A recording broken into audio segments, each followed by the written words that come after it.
Naranasan nyo na po ba na kayo ay nag-agaw buhay? At may tao pong tumulong sa inyo para kayo ay hindi matuluyang madido? Nakaranas na po kayo na kayo natulungan na po?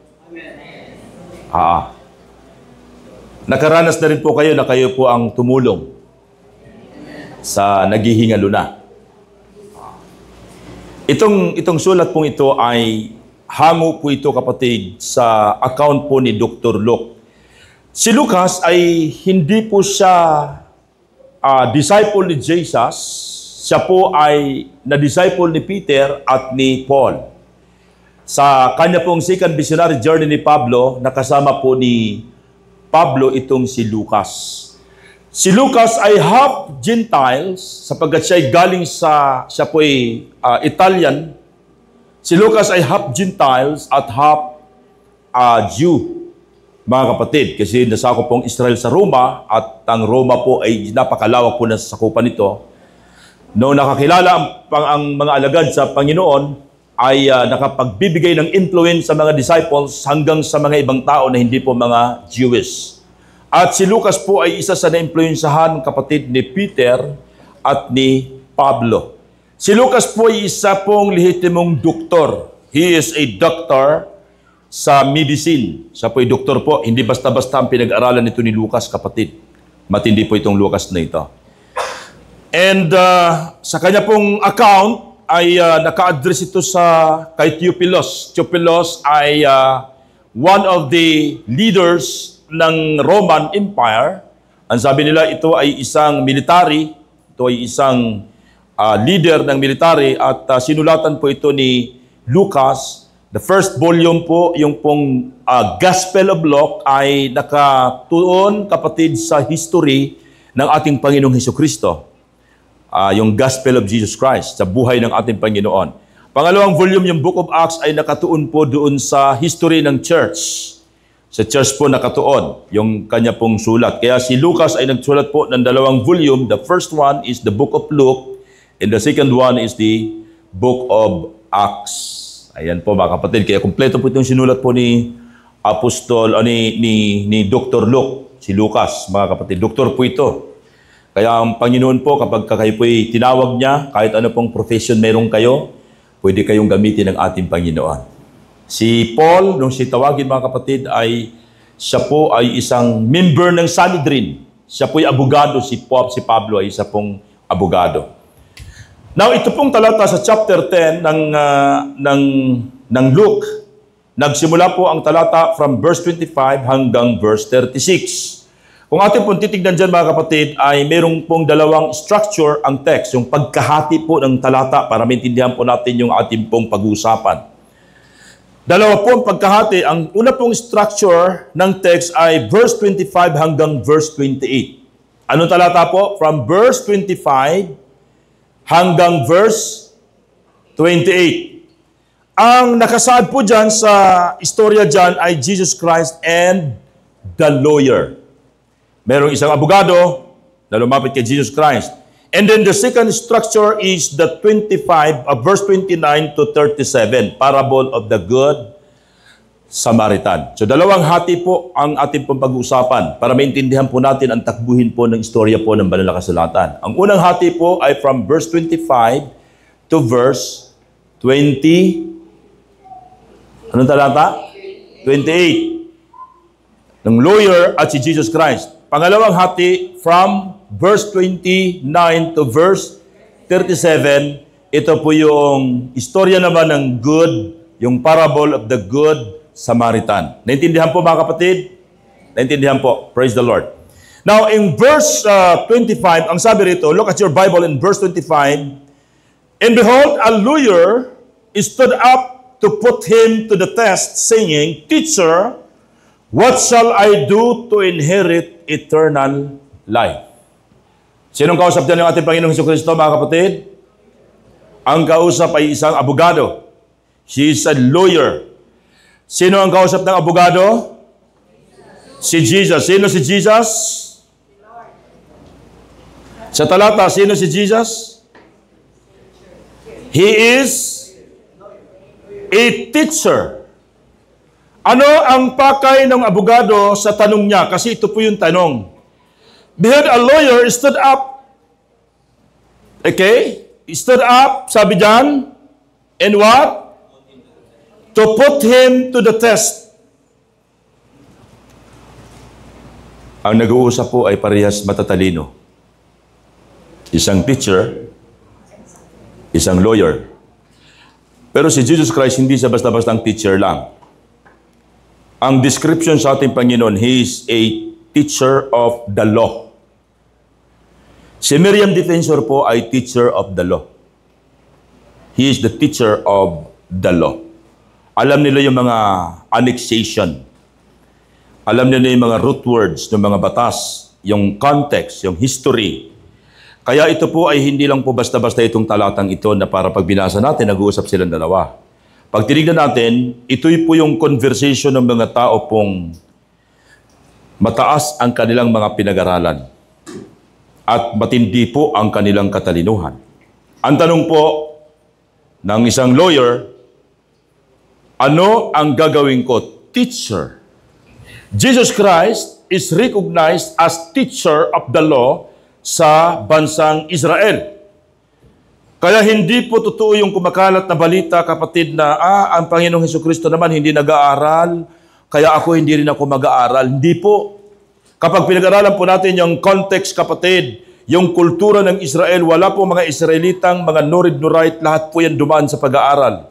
That kahit yung elementary po, si Peter po, ang narating niya po elementary, pero kabisado po ni Peter yung 5 books of Pentateuch: Genesis, Exodus, Leviticus, Numbers, and Deuteronomy. Kaya si Jesus Christ, recognize siya, kapatid. Yung nawala si Jesus Christ from 13 years old hanggang 30-year-old, doon po naglagi ang ating Panginoon sa Sanhedrin. Siya po'y nag-aaral, kapatid, ng gusto. Kasama ang lahat ng mga masters and teachers of the law at mga Pharisees, mga scribes, kasama po nag-aaral ang ating Panginoon. Kaya nagtaka ito mga scribes and Pharisees, bakit napakahusay nitong ating Panginoon, and Jesus Christ was being recognized by the Pharisee, by the scribes, yung mga teachers of the law, recognize Jesus Christ as Rabbi. When you say Rabbi, you are a teacher of the law. Kaya nag-uusap dito parehas pong lawyer. Yung isa teachers of the law, yung isa ay lawyer. Ano ang tanong? Ano ang tanong? What shall I do to inherit eternal life? Isang napakagandang tanong.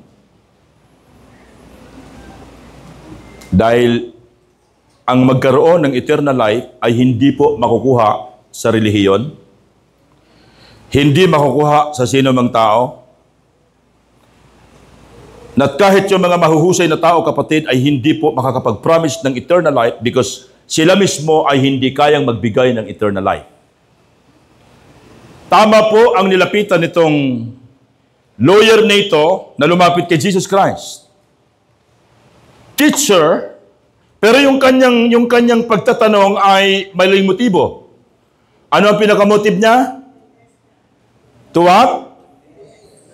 To test the Lord Jesus Christ, para subukin ang ating Panginoon sa kaalaman.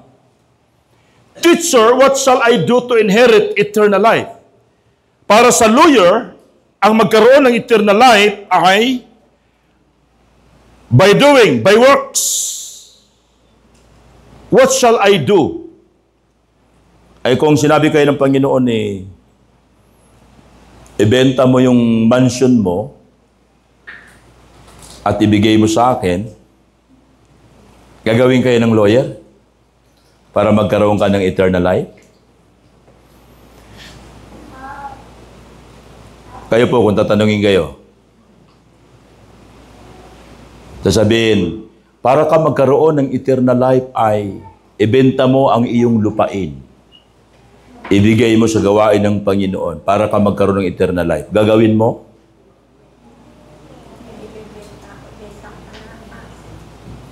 Or magpalista ka na kay St. Peter.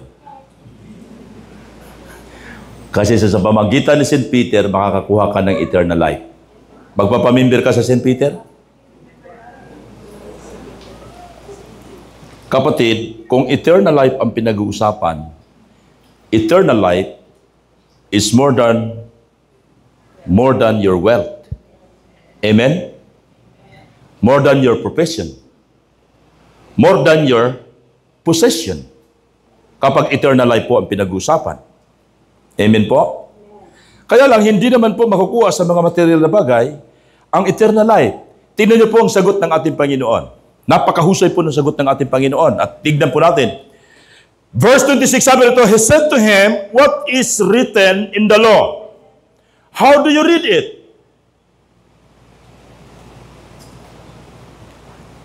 For you to know, for you to receive eternal life, you have to consider the written law, the Bible. What is written in the law? How do you read it? Naintindihan mo ba? Paano mo binabasa ang Bible? Ano ba ang nakasulat sa Biblia? Kasi ang pinag-uusapan is eternal life.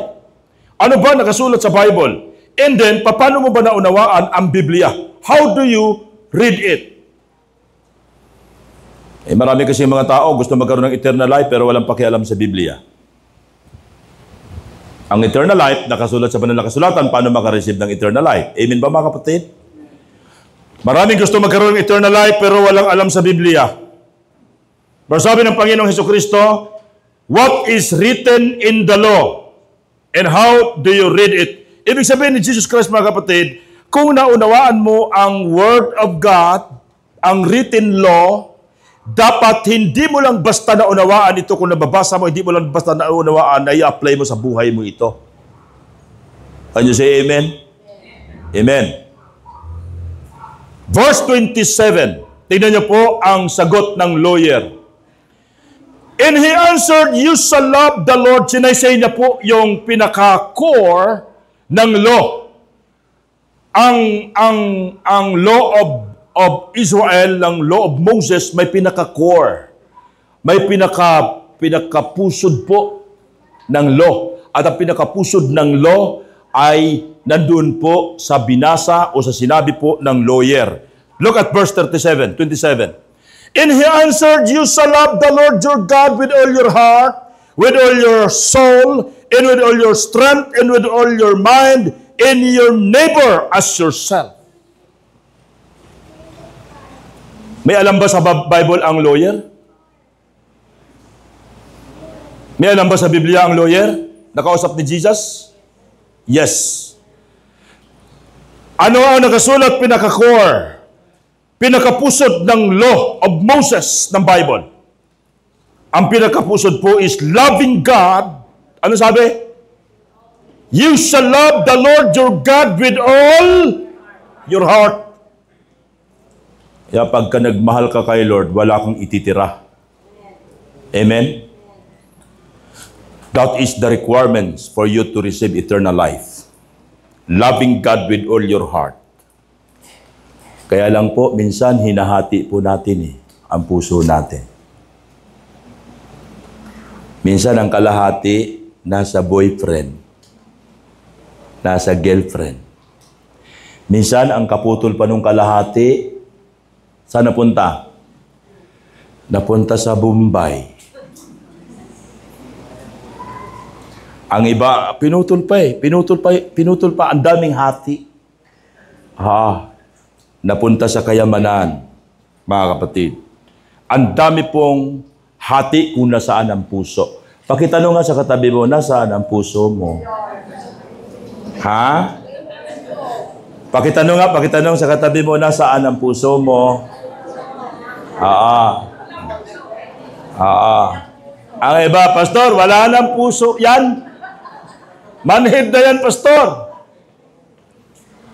The requirements for you to receive eternal life, you have to know the written word. You have to understand of what the written word is all about, and you have to apply the written word or the Bible. Maraming tao napakahusay sa Biblia, pero pagdating sa pag-apply, kapatid, sumasablay. Amen? Ano sabi diyan? You shall love the Lord your God with all your heart. all your heart. You shall love the Lord your God with all your soul. Yung ating lima sentido common, bumubuo ng kaluluwa yan. And you shall love the Lord your God with all your strength.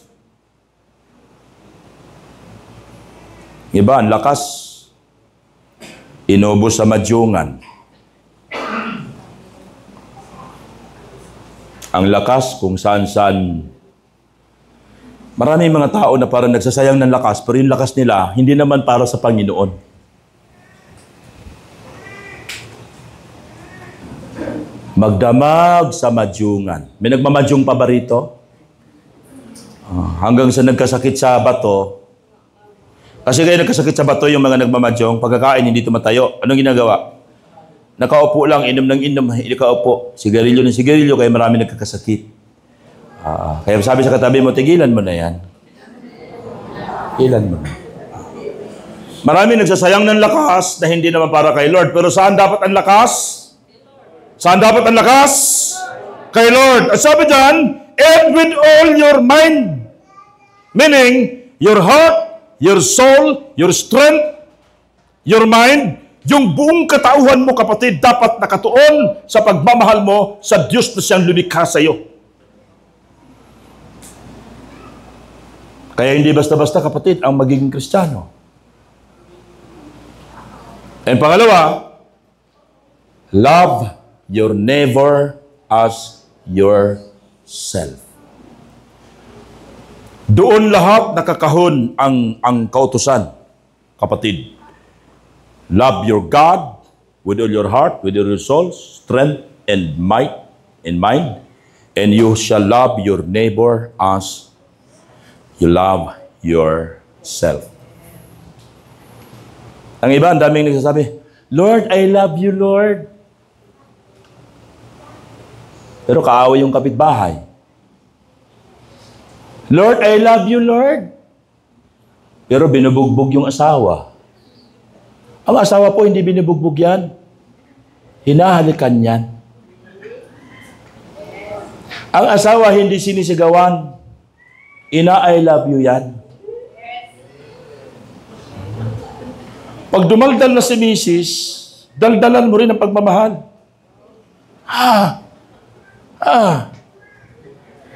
Kagabi, pagdating ko, grabe, ang linis ng bahay. Apakilinis ng bahay talaga. Sabi ko, wow, salamat kay Lord dahil siya talaga na pangasawa ko. Ayaw ko kasi ng burara eh. Ang linis talaga. Alam mo yung may mga bahay na pagpasok mo, amoy panghi. Minsan amoy paksiw. Minsan amoy prito. May mga bahay talaga ganun eh.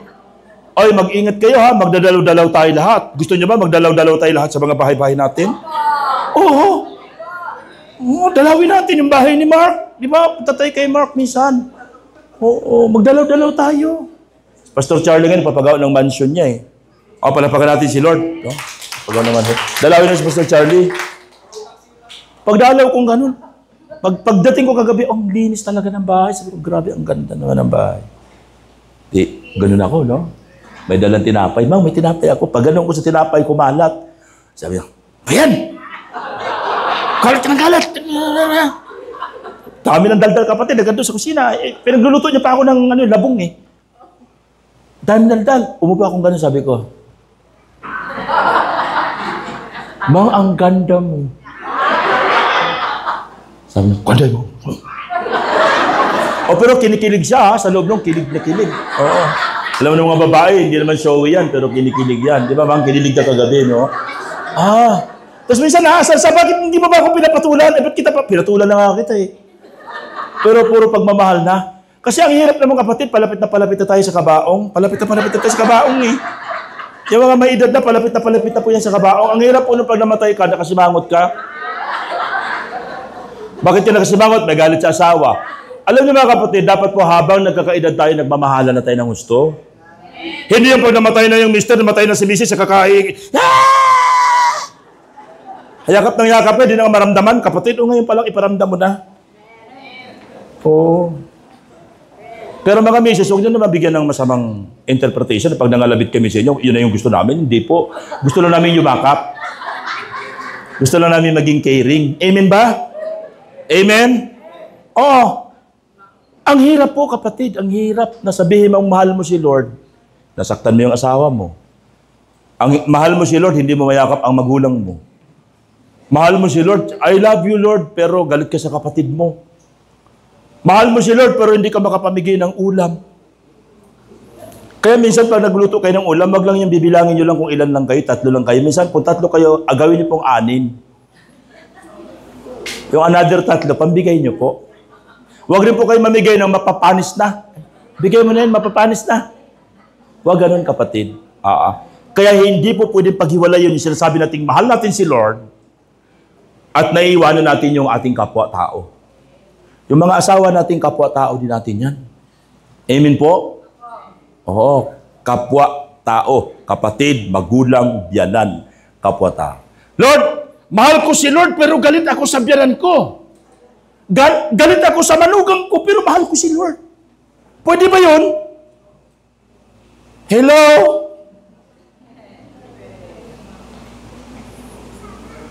Mahal mo si Lord pero galit ka sa amo mo. Mga kapatid, dapat po natatranslate yan. Kaya hindi po basta-basta ang Biblia. Ang Bible ay hindi ginawa para basahin lang. Can you say amen? In Joshua chapter 1 verse 8, sabi roon, meditate the word of God day and night. Ano ang reason? So that you will do carefully of what is written in the Bible. Hindi lang po sa pagbabasa, kapatid. Ang Biblia, nilikha. Sinulat ang Bible hindi para basahin lang, kundi para unawain, ang pag naunawaan, i-apply sa iyong buhay. Amen ba, mga kapatid? Ito ang magandang tanong ng sabi ni Jesus Christ, verse 28, and he said to him, you answered correctly. Tama ang sagot ng lawyer kay Kristo. What is written in the law? You shall love the Lord your God with all your heart, with all your soul, with all your mind, with all your strength, and love your neighbor as yourself. Ano sabi ni Jesus Christ? You answered correctly. Pero hindi nagtapos si Jesus Christ doon sa you answered correctly. Ano sabi? Do this and you will live. Yes, alam mo yan? You answered correctly. Do this and you shall live. Kaya kapatid, ang Biblia hindi lang po binabasa. Isinasagawa. Sino dito nagmamahal kay Lord? Sino nagmamahal kay Lord? Oh, are you sure? Sa mga nagmamahal kay Lord, walang nalilate.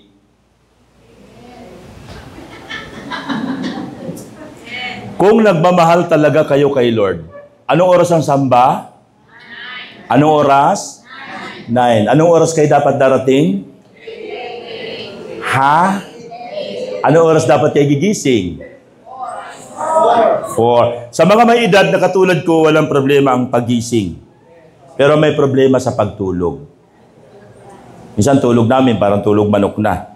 O, naranasan ni Pastor Boy, naranasan ko na rin ngayon, Pastor. Mga kapatid, simple lang eh. Kung mahal mo si Lord, priority mo si Lord. Pero kung priority mo yung mga labahin mo, malilit ka nga. Linggong-linggo pa man din doon ka nagkakalkal ng mga labahin mo. Pag labahin yan, hayaan mo na paglinggo yan. Hayaan mo muna mga mo yan dyan sa gilid. Uunahin mo yung source ng buhay mo. Source ng blessing mo. Source ng lakas mo. Siya ang lumikha sa'yo. Amen? Uunahin mo siya. Kung mahal mo si Lord. Kung mahal mo si Lord, uunahin mo nga ang Panginoon kaysa sa trabaho. Ano sabi ng Panginoon? Ano sabi ng Lord sa 10 utos? 6 na araw kayong nangawa. 6 na araw kayong gagawa. Ang ika-7 araw ay para kanino? Para kay Kay Lord. Pero yung pang-pitong araw na yung kapatid, 2 oras, 3 oras lang ang hinihingi sa'yo ng Panginoon.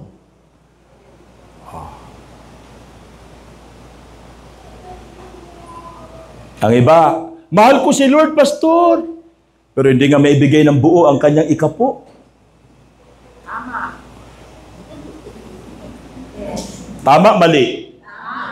Tapos sabihin mo, mahal ko si Lord, Pastor. Hindi nga makatulong sa misyon.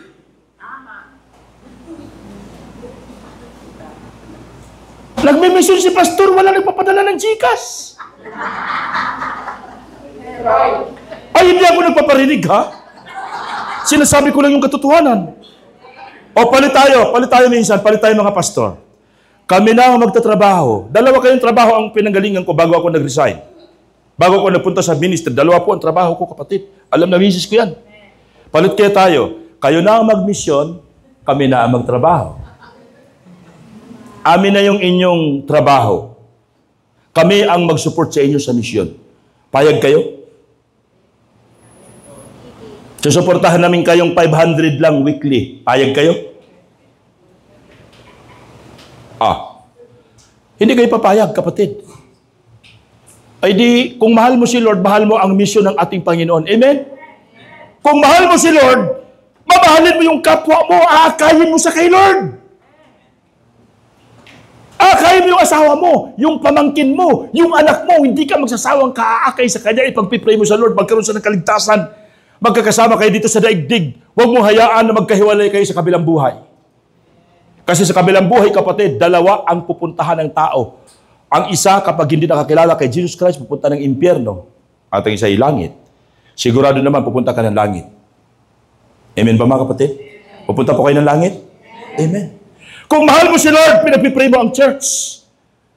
Lord, ang church namin, siksikan na kami, Panginoon. Magbibigay ka ng 1,000, 2,000 square meter na lupa. Pinagpipray niyo ba ang ating lupang bibilhin? Pinagpipray niyo po? Kung mahal mo si Lord, di ka lang nagpipray. Nag-aalkansya ka.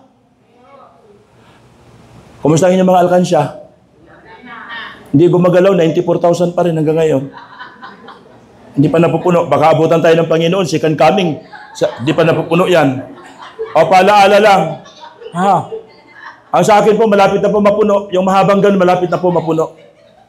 Paalaala lang, mga kapatid. Kasi sinasabi natin, mahal natin si Lord. Pakisabi sa katabi mo, i-priority mo ang Panginoon. Huwag ang trabaho, kapatid. Sasabihin, Pastor, pagod na pagod ako, naintindihan naman ako ni Lord. Oo nga, naintindihan nga ni Lord, hanggang ngayon binibigyan kanya ng lakas Pero hindi mo naintindihan ang may bigay sa'yo ng lakas, si Lord. Ang magbibigay sa'yo ng eternal life, si Lord, hindi ang trabaho mo, hindi ang business mo. Si Jesus ang magbibigay sa'yo ng eternal life. Palapakan natin si Jesus.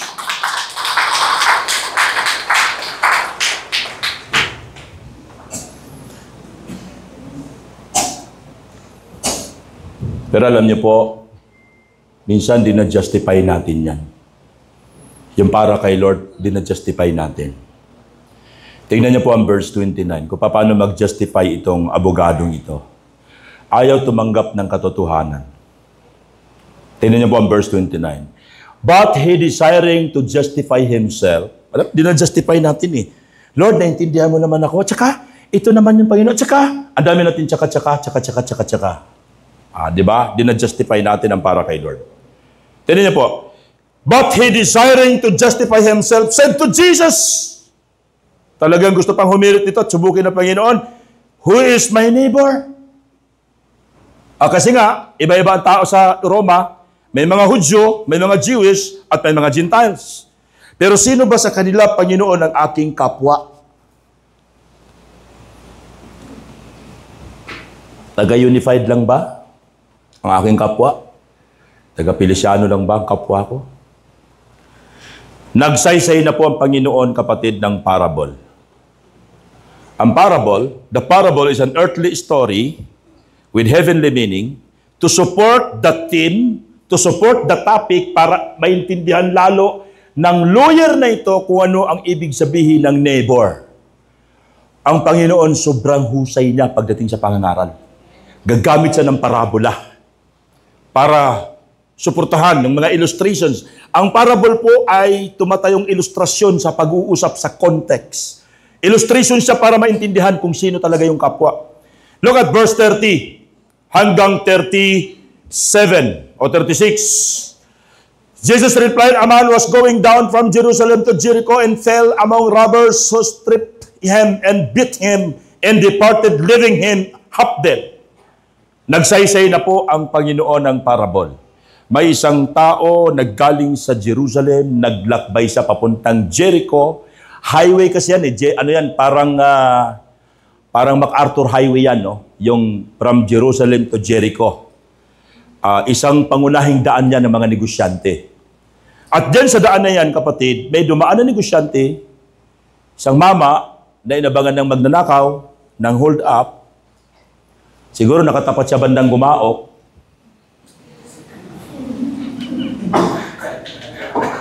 Ay, may mga nag-aabang dyan, ha? Ingat kayo dumaan. Dito to yan. May mga shortcut ng gumaok hanggang dito. May mga inaabangan po nung araw dyan. So, naglakbay siya, inabangan, binugbog, ginulpi, 50-50 po, iniwanan, kinuha ang mga gamit, lahat ng pera kinuha. Isang araw, dumaan po ang pari. Yung priest, dumaan. Tao ng simbahan, may alam sa batas, may alam sa Bible. Nung makita ng pari, umiwas pang ganyan yung pari. Ibinabayaan yung half dead. Or katumbas ng pari, pastor. Dumaan si Pastor Robert. Kasama si Pastor Chowa. Di ba kasama si Pastor Robert eh? Di ba? Di ba nag-iisa eh? As Pastor Chowa kasama.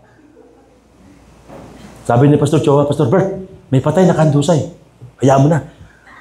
Bakit tayo papagbintangan yan? Oo nga. Tara, takbo tayo. Ganun nangyari. Wala. Pangalawa, dumaan, sabi dyan, dumaan yung Levita. Yung mga Levita, lahi ni Levi, ito yung mga tao sa simbahan. Ito yung mga tumutugtog. Ito yung mga nagpipraise and worship. Mga lahi ni Levi. Dumaan si Brother Timmy, tsaka si Bugs. Wala si Bugs, si Jonas, dumaan. Pre. Patay na yata yan, pre. Hallelujah, praise the Lord. Kasi mga praise and worship, yan eh.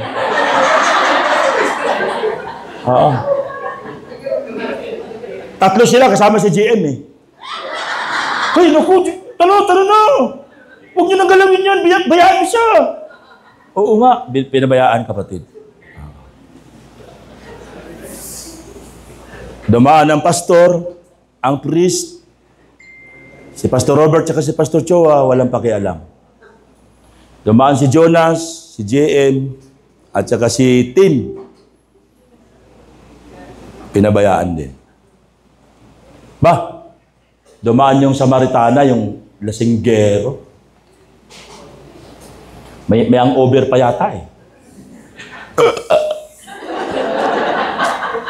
Napansin niya. Samaritana kasi, Pag sinabi Samaritana, ito yung lahi ng Israel na nahaluan, kapatid, ng hintil.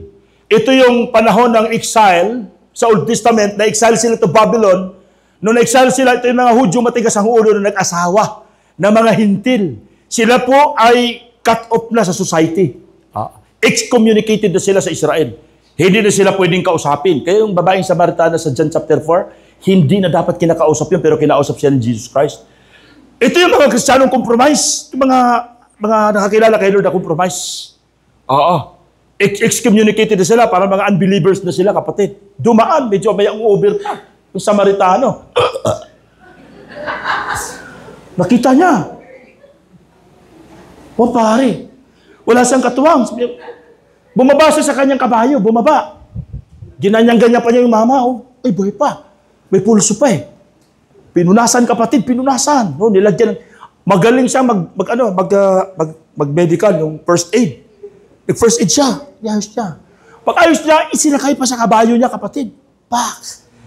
Ay, ang bigat nun, ha? Ang bigat nun. 50-50. Saan niya dinala? Dinala sa Qualimid. Sa quality yun na yan. Baka may card yun eh. Aba, nung dinala kapatid sa ospital eh. Sabi niya doon sa pagamutan, gamutin mo to. Sabi niya doon sa mga tao doon sa ospital, gamutin mo kapatid ha. Pag ginamot mo yan, babalik ako. Pero ito pa yung pera. Pinuwanan pa ng pabaon. Ito yung baka may bibilhin dyan. At pagka babalik ako. Ha? Kung ano man ang nagastos siya, babayaran ko. Siguro taga Santa Maria ito. Baka kakonekto ni Kagawad Nestor, no? Di ba? Maganda ugali eh. Hindi naman niya kauna-ano yun. Hindi rin sa tao ng simbahan. Excommunicated siya sa Israel eh. Oo. Na-DA siya. Na-DA. Pero ang ganda ng ugali, kapatid. Babalikan ko. Babayaran ko. Ang iba nun, wala nang pakialam eh.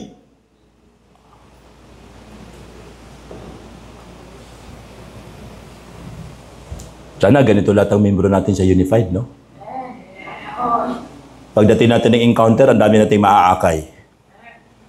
Alam niyo yung mga taong tama ang buhay nila sa Diyos, tama ang pamumuhay nila as Christian, hindi mahirap mag-akay ng kapwa-tao. Ikaw na mismo ang lalapitan, Brad, sama ako sa iyo. Kahit sa impyerno ka papupunta, Brad, sama ako sa iyo. Ito yung mga taong nakaranas, kapatid, karanas talaga ng paglilingkod sa Diyos, kahit saan ka. Alam niyo yung taong gustong sumama kahit saan. Nakuha mo na ang kalooban nun eh. Imaginein mo, alam niya pumupunta ka sa simbahan, alam niya na sa langit ka pupunta, pero bakit hindi siya sumasama sa iyo? Ano ako sama dyan, Pastor? Sama ng ugali yan. Pero mapunta ron langit yan. Alam niyo mga lasinggero, kahit alam nila, mga babaero, mga lasinggero, kahit alam nila pag namatay sila, punta sila ng impyerno, sasama sila eh. Bakit? Marunong makisama. Sinong naglasinggero dito katulad ko nung araw? Walang lasinggero, kapatid, na hindi marunong makisama. Di ba, Pastor Boy? Yes, nung araw yun. Nagkwentuhan na kasi kami ni Pastor Boy, grabe magbarkada yan. Alam niyo ba yung kahit yung gagastusin mo sa pamilya mo, ibibili mong alak para sa kanila, pulutan. Pare, nabubulunan na ako sa puro sitsaron lang na pulutan. Masarap yung dyan, yung kambing dyan. Bibili ng kambing yan. Bakit sa atin, minsan, langit ang pinag-uusapan, parang ang daming ayaw sumama sa atin. Baka naman, may problema sa iyong karakter. Hindi mo naakay ang pamangkin mo. Hindi mo naakay ang kapatid mo. Hindi mo naakay ang biyanan mo. Hindi mo naakay ang katrabaho mo. Bakit? Sa trabaho pa lang, kapatid, hindi mo in-apply ang pagiging Kristiyano sa trabaho. Nagtatago ka sa CR, natutulog ka doon sa CR. O sinong gustong ma-born again, kasama mo sa trabaho, ikaw yung masungit, hindi ka marunong maligyan ng ulam, nambuburaot ka. Merong ganyan. May mga kasama ko sa trabaho ng Christian noong araw na talagang hindi nanlilibre. Kasama ko sa trabaho mga Christians. Hindi nanlilibre. At hindi rin nagmimerienda. Ba't hindi nagmimerienda ito mga ito? Sabi ko, bro, magmerienda tayo. Pre, ang laki ng utang ko, pre, tsaka kailangan ko ganito, pre. Hindi, ako manlilibre sa'yo. Talaga? Nagmimerienda na, niyayayan niya na ako. Pag alas 3 ng hapon, pare, merienda na. Akala ko siya maglilibre. Ako pa rin pala. Sabi ko, Lord, babaan mo ng yan. Banal na Santong Espiritu na siya maging giver. Kataon na, naging giver na rin siya, kapatid. Alam niyo, pag naging Kristiyano ka talaga, na-apply mo yung Biblia sa buhay mo, hindi mahirap mag-akay para kay Kristo. Maganda ang tanong ni Lord dito. Sorry, kapatid. Verse 37 or 36. Which of these three do you think proved to be a neighbor to the man who fell among the robbers? Mati. Namati yung lawyer. Ano sabi? He said, the one who showed him mercy. And Jesus said to him, you go and do likewise. Ano sabi ni Jesus Christ doon sa 28? Tingnan niyo po ang 28. And he said to him, you have answered correctly. Do this, pertaining to the law, pertaining to the Bible, do this and you will live. Doon naman sa 37, and Jesus said to him, you go and do likewise. Ibig sabihin kapatid, sa verse 28, application po ng Word of God, okay? You said correctly, alam mo na ang Bible, correctly. Alam mo ang tamang preaching, nakapakinig ka na ng preaching, gawin mo. Saan gagawin? Saan gagawin? Sa kapwa mo tao. Amen ba mga kapatid? At ang tanong, kumusta po ang inyo pong buhay Kristiyano? Sa trabaho ba, nararamdaman ka bang Kristiyano ka? Bilang guro, kahit makukulit na mga estudyante mo. Bilang nanay ng tahanan, nararamdaman bang nanay ka ng tahanan? Bilang tatay, ramdam ba ng mga anak mo na tatay ka? O ikaw na yung tatay na walang pakialam sa mga anak? Yung aking anak, balamat nag-iisa yan, tanong niyo po kung paano ko siya minomonitor. Ang labas niya kasi sa trabaho, alas 12 ng hating gabi sa HSBC. Bago mag-hating gabi po niya, nag-message na ako, na, kumusta ka na dyan? Okay lang pa, thank you pa. Nak-update mo ko kung saan ka na. Alauna, ina-update ko siya. Alas 2, ina-update ko siya. Mamaya-maya kakatok na sa bahay. Kaya ako po ay may karapatan din manghingi sa kanya ng sweldo dahil napupuyat din po ako. O nakita ko nagpaparinig, di nagbibigay naman yan. Bibigay. Laki-lakihan mo na. Napupuyat din ako sa kanya. So, ibig sabihin kapatid, dapat ang tatay maramdaman kang tatay ka. Amen? Kahit may asawa na o mag-aasawa na anak mo, may pakialam ka sa anak mo. I-monitor mo, hindi yung tatay walang pakialam. Naglalasing pa. Mahirap yung kapatid. Gawin natin kung ano sinasabi ng Bible. Saan natin ilalatag? Sa ating kapwa-tao. Palakpakan natin ang ating Panginoon. Praise the Lord! Hallelujah! Dalawa po ang ating dapat tandaan sa umagang ito. Ang una po kapatid, sabi rito, Jesus emphasized the written law of God. What is written in the law? How do you read it? Jesus wants every believer to understand the written law of God. Verse 26 to verse 27. For you to receive eternal life, you must know the written word of God, the Bible. Kaya dapat po magbasa tayo ng Bible. Amen? Mag-memorize tayo ng mga salita ng Panginoon.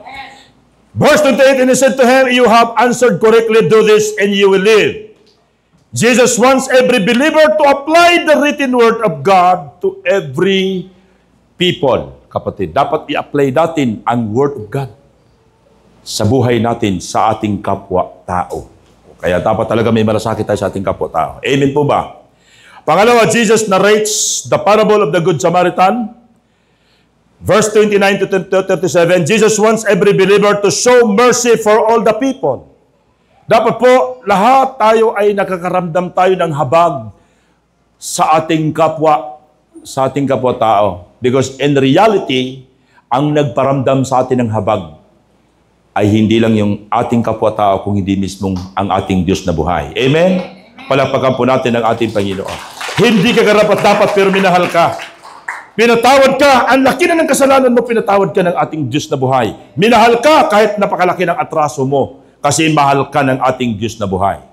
Ang Lord mismo ang nagbigay ng kanyang habag para sa atin. We have the summary of the text. Love God and show mercy to your neighbor. Verse 27 to 37. He said to the one who showed him mercy, and Jesus said to him, you go and do likewise. Pakinggan niyo po mga kapatid. Pakinggan niyo po. Tayong mga Christians, tayong mga born again, kung ano yung ating binabasa sa Bible, kung ano yung ating doktrina, natatransfer dapat natin ito sa ating karakter. At yung ating karakter, kapatid, mararamdaman dapat ito ng ating kapwa. Ulitin ko po. Yung ating alam sa Biblia, yung ating doktrina, yung ating sinasampalatayanan, ay dapat po matatranslate ito into our character. At yung character nating kapatid, ay mararamdaman dapat ito ng ating kapwa-tao. Halimbawa, meron kang in-approach, hindi maganda ang approach mo. Pagalit ka palagi. Ano ba yan? Ano yan? Nag-translate ba yung word of God sa buhay mo? Hindi. Kasi yung approach mo sa tao, hindi tama. Kapwa-tao mo na yan eh. Kawangis ni Lord yan. Hindi mo dapat pagsusungitan. Amen ba mga kapatid? Kaya pag sabi sa katabi mo, huwag ka na masungit. Ayusin ang approach. Amen? Pwede namang i-approach ng tama. Minsan, kasama ko si Kuya Dong, si Pastor Derek, kumain kami ng lugaw. Sabi ni Kuya Dong, wala ba kayong kalamansi? Sabi nung nagtitinda, ay meron po sir. Wala ba kayong bawang na, gisadong bawang? Ay, meron po sir. Sabi ni Derek, pre, baguhin mo na approach mo, pre. Puro ka wala. Ma'am, meron po ba kayong bawang? Kasi pre, kung susungitan mo yan, duduraan nila yung lugaw mo, pre. Wag na wag kayong magsungit, kapatid. Talo ka. Manghihingi ka ba ng additional na sabaw? Masungit ka? Ano ba yan? Hindi mo ba binibigay sa akin yung sabaw na yan? O sir, nandito na po yung sabaw, sir. Alam mo ba yun? Kung dinuraan niya o hindi? Talo ka. Kaya dapat maging mabait ka. Palapakan natin si Lord. Ayusin ang approach. Yung doktrina, yung Biblia na nababasa natin kapatid, yung ating katuruan dapat matranslate yan into your character. At yung character mo, matatransfer mo yan to sa kapwa mo ng tama. Yung pakikitungo, tama. Kahit sino man yan, asawa mo, anak mo, kapwa mo, katrabaho mo, matatranslate mo yan ng tama. Can you say amen? Amen. Ayan. Aasahan na ba natin ang GCA Unified mababait na? Palakpakan natin ang Panginoon. Praise the Lord. Hallelujah. Our theology of the text, Jesus Christ is a great teacher. Siya po ang talagang dakilang guro. Bakit? Alam niyang ituro ang Biblia, alam niyang interpretation ng Bible, alam niya paano i-apply ang sinasabi ng Biblia. Itong lawyer na ito, hindi siya great lawyer. Why? Nagmamarunong, pero hindi niya na-transfer, hindi niya na-translate yung kanyang alam sa kanyang buhay. Kaya nga ano sabi ng Panginoon? Do this. Do likewise, and you shall live. You shall receive eternal life. Kaya yung mga magre-receive ng eternal life, ito yung mga taong totoong na born again. Palapakan natin ang ating Panginoong Jesucristo. Hallelujah. Tayo pong lahat ay tumayo, mga kapatid. Praise the Lord. Hallelujah. Sabi sa ating conclusion, for you to apply God's principles in Christian walk daily, you have to understand His Word, apply it, and love Him more than anything else, and show mercy to your neighbor. Para po natin kapatid may apply ang biblical principles on Christian living, we need to know we need to understand His Word. We need to apply it. We need to love Him. We need to love God more than anything else.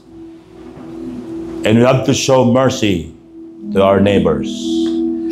Ito po ang aral ng ating Panginoon, kapatid. Yes, Lord. Hallelujah. Yes, Jesus. Kapatid, kung mayroong kamang nakaalitan, nakagalit, asawa man yan, anak man, biyanan, manugang, pinsan, kapatid, kapitbahay, na parang hindi mo kayang patawarin. Yung tatay mo, yung nanay mo, parang hindi mo kayang patawarin. Kapatid, kung mayroon ka mang kagalit o pagtatampo, ngayong umaga, lumapit ka kay Lord, hingi ka ng tawad. Jesus Christ is a great teacher. He knew the Word of God. He understood the Word of God. He knows also on how to apply the Word of God. Lord, you are our great teacher. You are the all-knowing God. You know the very condition of our lives. Alam mo, Panginoon, ang aming buhay ngayon. Yes, tinawag mo kami, Panginoon, na kami makasalanan. Pinatawad mo kami. Kami malaki ang atraso, Panginoon, inunawa mo kami. Pinaramdam mo sa amin ang iyong pagmamahal. Nagkatawang tao ka, namatay ka para sa amin. Lord, you gave your life for us. And I pray, Panginoon, na magkaroon ng great revival in our hearts. Ang dakilang revival, kapatid, ng iyong buhay ay yung maranasan mo ang salita ng Diyos. Maranasan mo ang pagmamahal kay Lord ng buong puso, buong kaluluwa at buong pag-iisip. Maranasan mo ang pagpapatawad sa iyong kapwa at pagmamahal. Yes, the great revival. And we will sing this song. Great revival in our hearts. Sige po, awitin po natin ito. Hosanna in the highest. Hosanna in the highest. Hallelujah. Ating pong awitin ngayon, kapatid, yung inawit natin kaninang worship. Habang iniisip natin ang ating kapwa. Yes, Jesus. Hallelujah.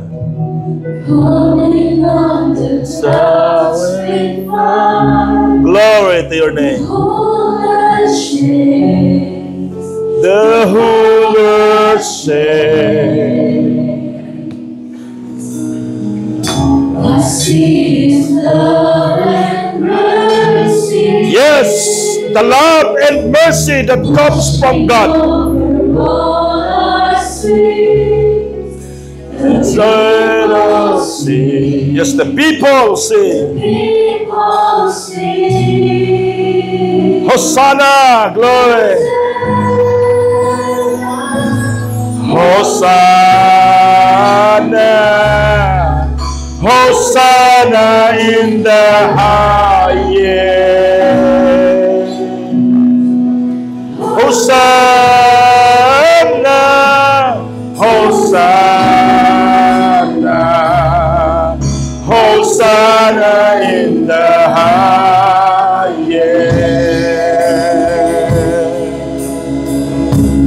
Glory, hallelujah, Lord Jesus. I see a Generation. Yes, Jesus. Glory. come to take their place. This Word selfless praise. Yes, Jesus. Glory. Hallelujah. I see a dear revival. The great revival in your heart, in your life. As we pray and sing, we're We all will sing. We're all I need. Hosanna, glory. Hosanna, Hosanna in the highest. Hosanna, Hosanna, Hosanna in the highest.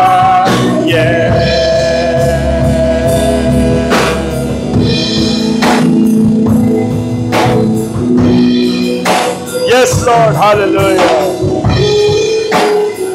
Glory to your name, Lord, hallelujah.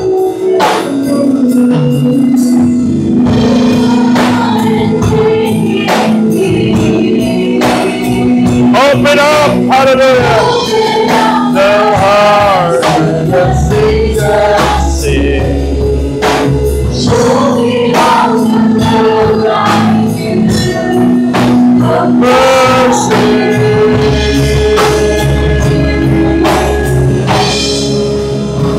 Yes, Holy Spirit, go.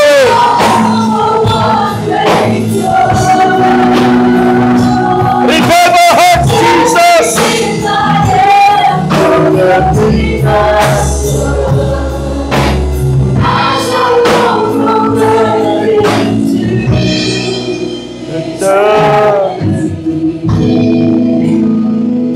Mga kapatid, alam ng Diyos ang iyong puso.